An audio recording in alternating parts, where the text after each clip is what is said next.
أعوذ بالله من الشيطان الرجيم. بسم الله الرحمن الرحيم. إذا وقعت الواقعة ليس لوقعتها كاذبة خافضة رافعة إذا رجت الأرض رجا وبست الجبال بسا فكانت هباء منبثا وكنتم أزواجا ثلاثة فأصحاب الميمنة ما أصحاب الميمنة وأصحاب المشأمة ما أصحاب المشأمة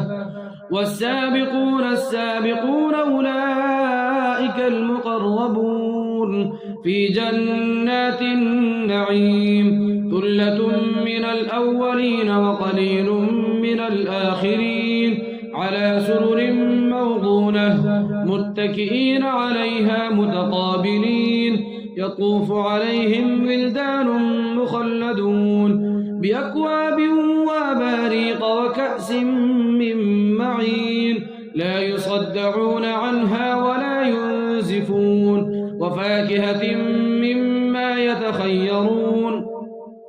ولحم طير مما يشتهون وحور عين كأمثال اللؤلؤ المكنون جزاء بما كانوا يعملون لا يسمعون فيها لغوا ولا تأثيما إلا قيلا سلاما سلاما وأصحاب اليمين ما أصحاب اليمين في سدر مخضود وطلح منضود وظل ممدود وماء مسكوب وفاكهة كثيرة لا مقطوعة ولا ممنوعة وفرش مرفوعة إنا أنشأناهن إنشاء فجعلناهن أبكارا عربا أترابا لأصحاب اليمين ثلة من الأولين وثلة من الآخرين وأصحاب الشمال ما أصحاب الشمال في سموم وحميم وظل من يحموم لا بارد ولا كريم إنهم كانوا قبل ذلك مترفين وكانوا يصرون على الحنث العظيم وكانوا يقولون أئذا متنا وكنا ترابا وعظاما أئنا لمبعوثون أو آباؤنا الأولون قل إن الأولين والآخرين لمجموعون إلى ميقات يوم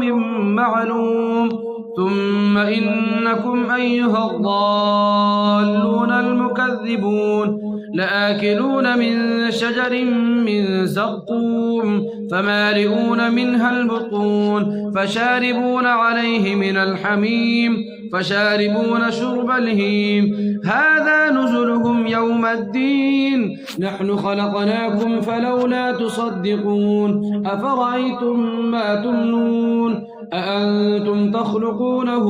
أم نحن الخالقون نحن قدرنا بينكم الموت وما نحن بمسبوقين على أن نبدل أمثالكم وننشئكم فيما لا تعلمون ولقد علمتم النشأة الأولى فلولا تذكرون أفرأيتم ما تحرثون أأنتم تزرعونه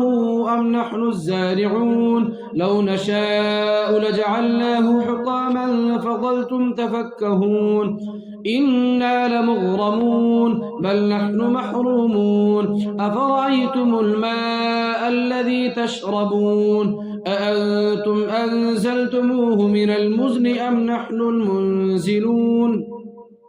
لو نشاء جعلناه أجاجا فلولا تشكرون أفرأيتم النار التي تورون أأنتم أنشأتم شجرتها أم نحن المنشئون نحن جعلناها تذكرة ومتاعا للمقوين فسبح باسم ربك العظيم فلا أقسم بمواقع النجوم وإنه لقسم لو تعلمون عظيم إنه لقرآن كريم في كتاب مكنون لا يمسه إلا المطهرون تنزيل من رب العالمين أفبهذا الحديث أنتم مدهنون وتجعلون رزقكم أنكم تكذبون فلولا إذا بلغت الحلقوم وأنتم حينئذ تنظرون ونحن أقرب إليه منكم ولكن لا تبصرون فلولا إن كنتم غير مدينين ترجعونها إن كنتم صادقين فأما إن كان من المقربين فروح وريحان وجنة نعيم وأما إن كان من أصحاب اليمين فسلام لك من أصحاب اليمين وأما إن كان من المكذبين الضالين فنزل من حميم وتصلية جحيم إن هذا لهو حق اليقين فسبح باسم ربك العظيم.